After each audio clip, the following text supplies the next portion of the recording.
इस शदीद धूप में ये दोनों बच्चियां रोड पे खड़ी होके क्या कर रहे हैं, अपने इस औजार से कमा रहे हैं। हमारी ये बच्ची देखिए ज़रा, आप खुद देखिए, इस रोड की मरम्मत करने के लिए इस औजार को लेके, ताकि इंसानों में इंसानियत आ जाए और इनको कुछ दे और ये घर जाके कुछ खा पी सके। और इसके हाथ में ये देखिए, ये केप इसलिए नहीं पहने कि शौक के लिए, धूप से अपने सर को बचाने के लिए।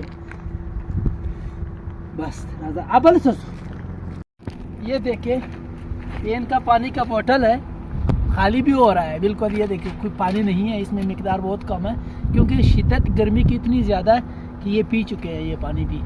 दूसरी बच्ची किधर है? साये में। ये देख, अरे ये दो बच्चियाँ साये में, कभी वो आ जाती है धूप में, कभी ये जाती है धूप